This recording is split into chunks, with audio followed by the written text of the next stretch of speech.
Hey, this is William Tincup and Ryan Leary, and we are in Charlotte. We are in Charlotte. What are we doing? We are podcasting. Yes, we are. We're podcasting from iSolved Connect. Yep, one of their 4 regional events this year.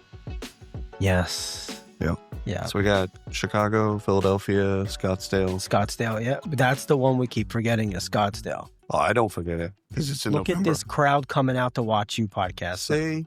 Isn't that amazing? They're just like best show ever. Yeah, they're gonna follow all around us and just ask questions.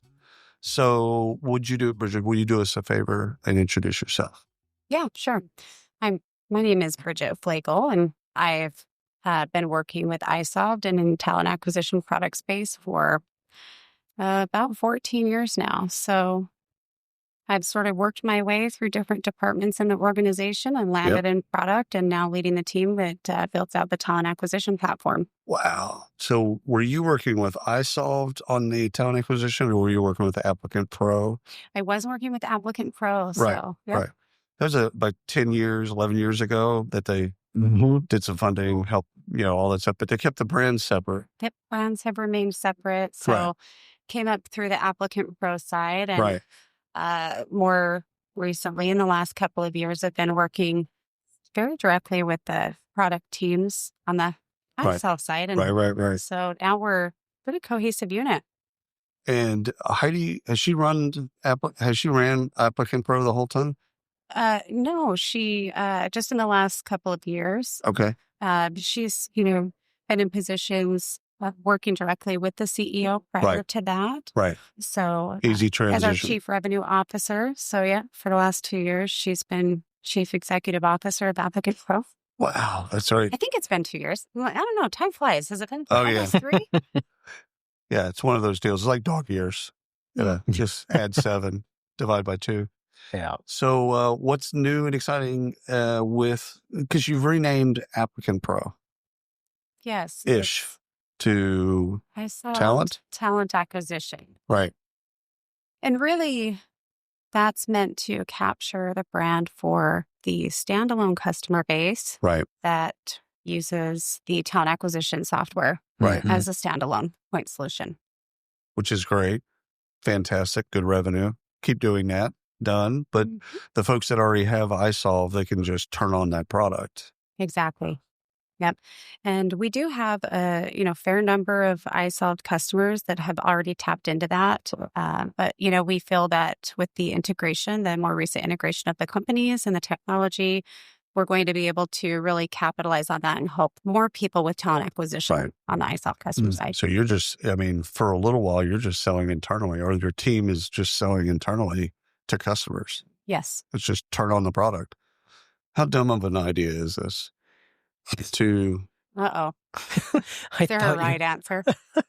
I love it. A split second, I thought you meant how dumb of an idea was it? No.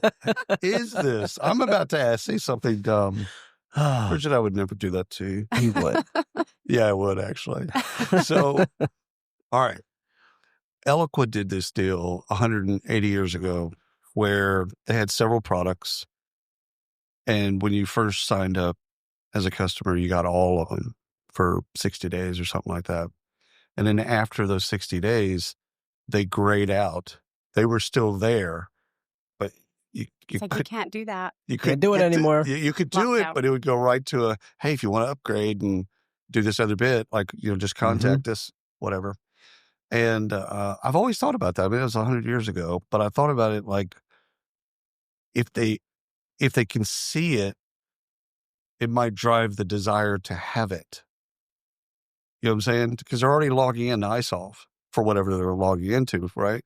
So they're already there. I completely agree. I think there's definitely a benefit to actually the customer there because sometimes they're not the one that implemented the solution in the first place, and they simply don't know what's available. That's right. So I think it's smart to show on screen some of the functionality that's available, but you got to balance it with frustration. You don't want people to be like, "Wait a minute, yes, I didn't buy this, and now you're making me feel bad." HubSpot does that today, and I hate it. It's a fine line. Everything's got a lock on it. It's like, it depends on what level you have, right? But like whole menus are great. Upsell. Yeah, no, not a Well, fan. there are ways to gently inform through Right. the product Right. without making it a negative. Right. I think the best way I've seen vendors do that is through customer stories, where they go through and talk about with a customer that didn't have it, was using something else, Excel, whatever, and then wanted that data to be truer into core HR and payroll. So it's just a seamless kind of data switch. And all of a sudden it's already integrated. It's not just already integrated, it's a part of the platform. And getting customers to tell that story Yeah. and collecting those stories. And so it's like, you're not even telling them. It's your customers are saying, hey, listen, we had a separate ATS. So we had to export the data and we had to bring the data in and we had to then make sure the data did this, that, and the other. It's like, it's just easier. It's features and functionality. And most ATSs are very similar in the features, function, and benefits, etc. So it's like, yeah, but now it's all in one data set. Like, yeah, you're going to reinforce and onboarding, and then you'll do all some other things to make sure the data is pure. But like, I think, you say, that, all ATS systems are this, similar, right? Similar, not the same. But what I will say is one of the benefits to having... Is she selling us? She is. Kind of sounds like she's selling us. Pro isolved integration is that for the last decade or the better part of a decade, with it being a standalone best in breed brand, you have this convergence of these, companies. We've been working together for a long time now with the relationship and isolved being a parent company. But a lot of these other options are just kind of checking the box. Right. So I would say there might be some differences. It's a deeper integration. So you've got the WYSIWYG merge dev type of integrations, which is fine. And you've got native integrations, and y'all have gone past native integration. Right. Because you know the strategy before it happens. So yeah, that's lots fair. of opportunity there with the technological integrations. That's fair. Yeah. That's fair. So, all right, let's turn tables for a little bit. You gave a presentation today. What was your presentation on? Well, I gave a presentation today and one yesterday. Two presentations. Wow. 2 different ones. Double dip. Two different ones. Give us the synopsis of each and we'll pick which one. Yeah. Right. Fair enough. The first presentation was focused on the importance of candidate experience and how it can be a driver of hiring success, and how the product supports that. Supports, customers in their efforts, HR professionals, to have a great candidate experience. And the second presentation was around our talent services that we offer, that are really our team using our product to augment the HR departments that we work with. Right. Take us a little bit more into the services thing. Because it sounds like staffing or RPO. It's augmentation, yeah. Yeah. So you're using your technology and you have a services team that helps them hire. Right. So what we do is we pair them up with a professional on our side who understands their industry, the challenges that they have within their organization. A lot of times it's the smaller companies.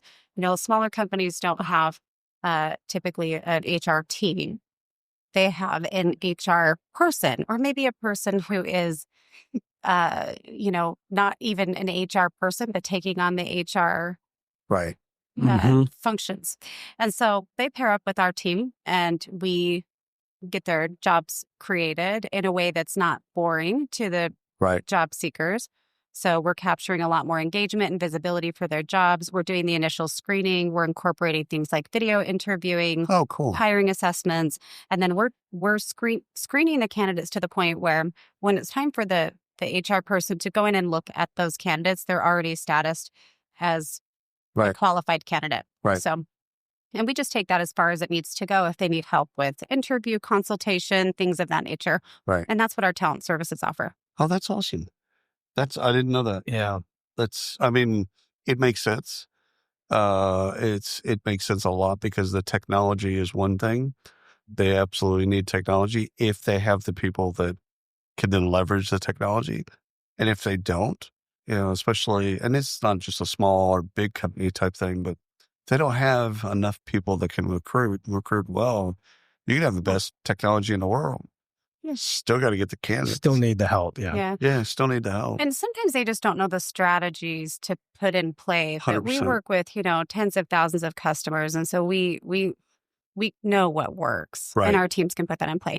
And sometimes they just don't want to do it. I mean, they have more important things to do, especially if you're talking to a business owner who's also trying to hire. Like, they have to run the business.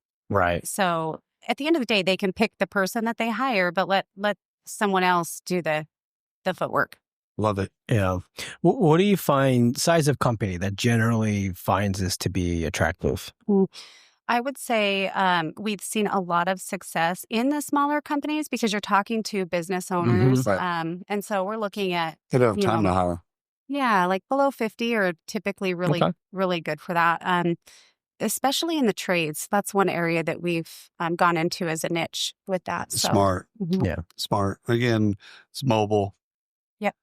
And again, the people that are running those companies, they don't have time. They need the candidates delivered. They need that and be able to call somebody, go through it, ask a couple of questions, and boom, show up on Tuesday. Let's go. Exactly.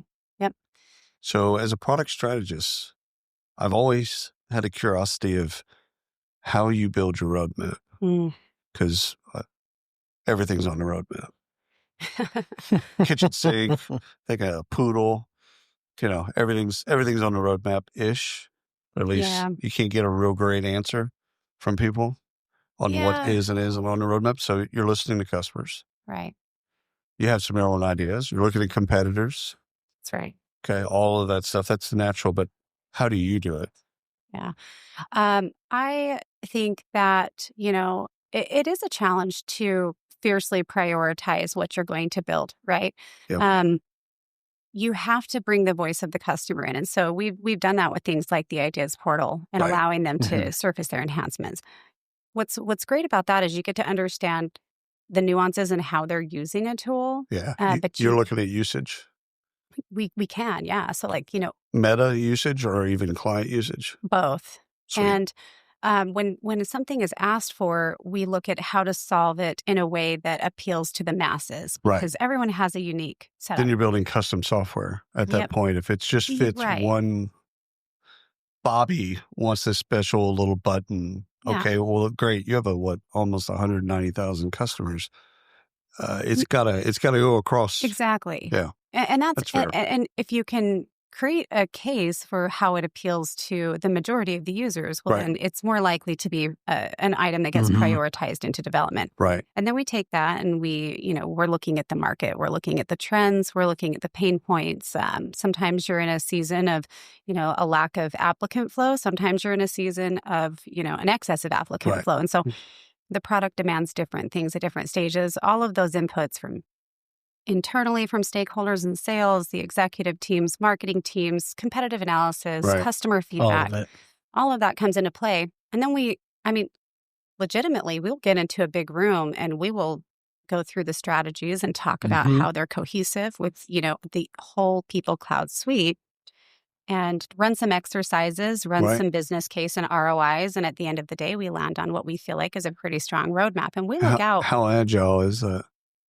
So we try to look out, 1 to 2 years. However, this is just a direction, and we constantly recalibrate it's that. It's fuzzy out there. Yeah. So the further it goes, the fuzzier, and then we recalibrate. So every time we come up a quarter later, we look at it and say, are we still in alignment? Do we need to make some changes because something shifted? And that's what we're doing. So I studied user adoption for 5 years, 5+ years of my life in our space. So I know the subject relatively well, I would say.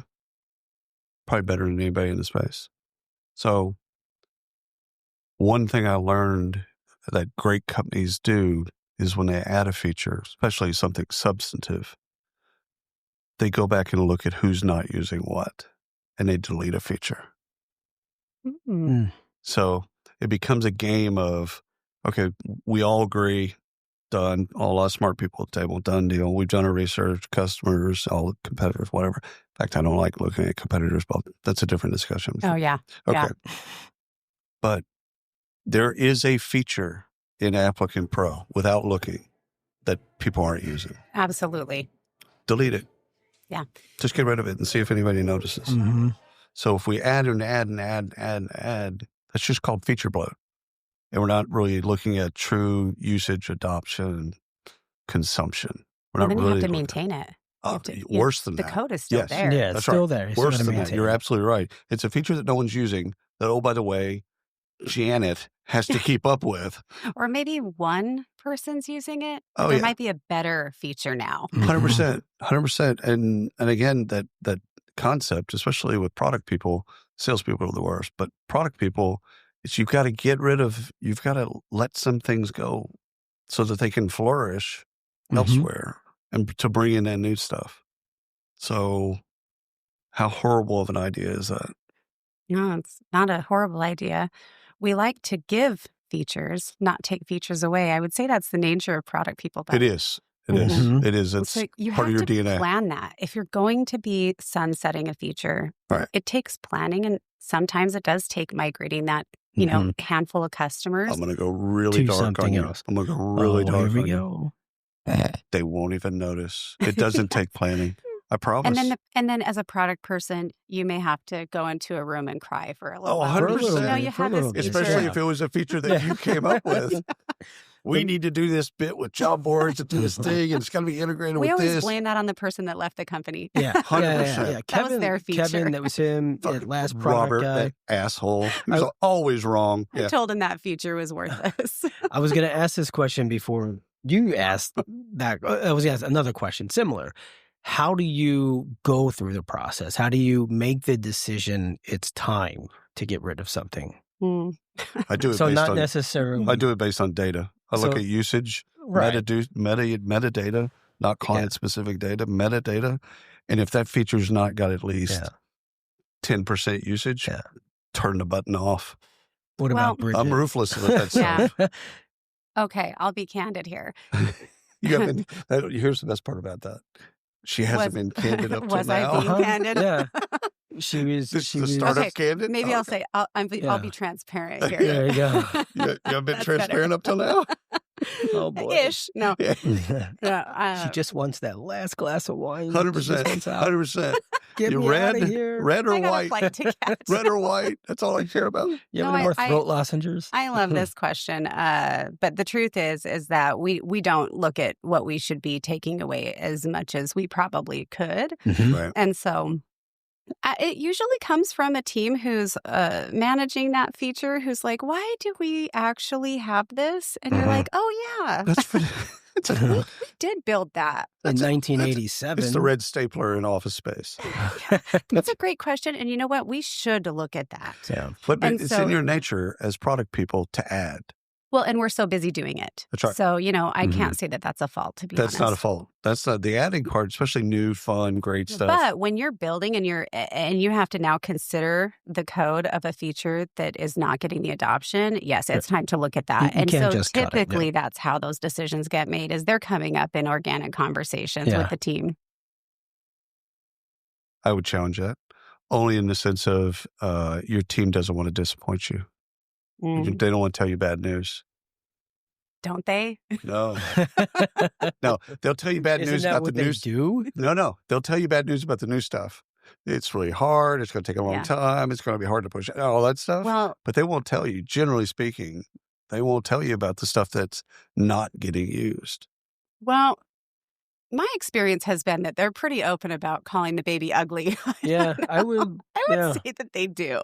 If I worked on a product team, that would be my default. Well, and they don't care if I was the decision Oh, maker building 100%. it either. Mhm. They come to me and say, And "This punch you is- right in the face. This is Great. not good. Thanks.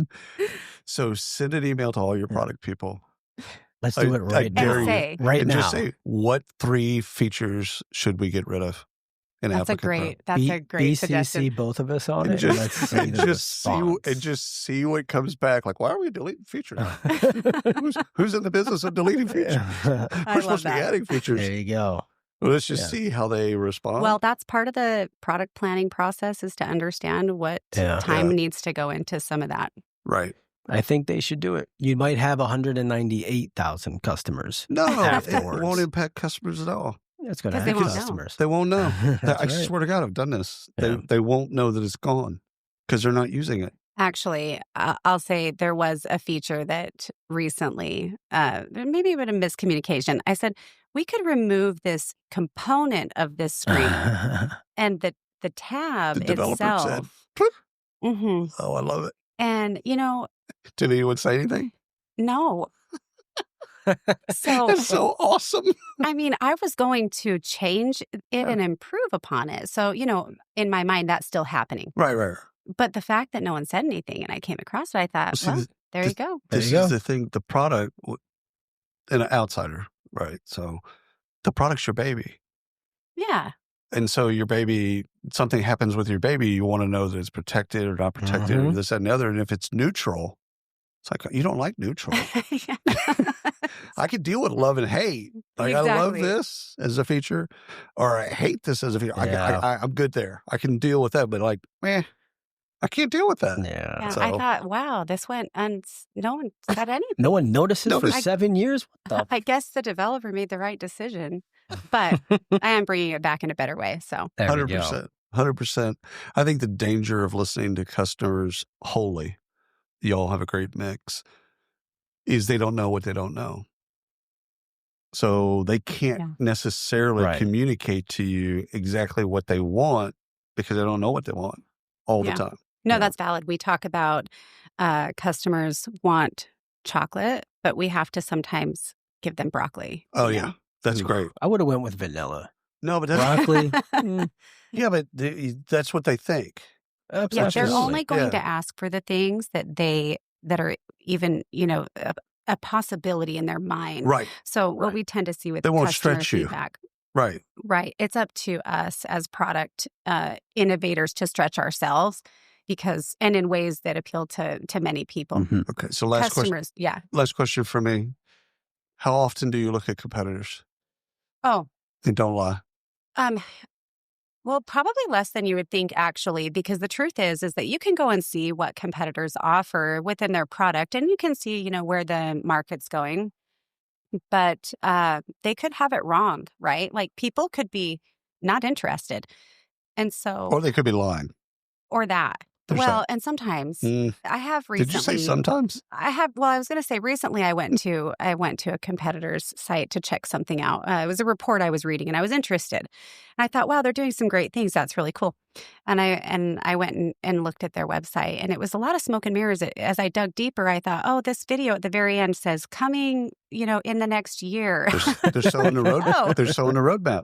Yeah, It's exactly. because they believe by the time that sale, especially on the enterprise side, by the time that sale actually happens in don't 18 do months, that. it'll be done. No. It'll be there. And yeah. That's horrible. And then it's not there. But see, Mhm. for the practitioners listening, the best way to hack that is to look at live software.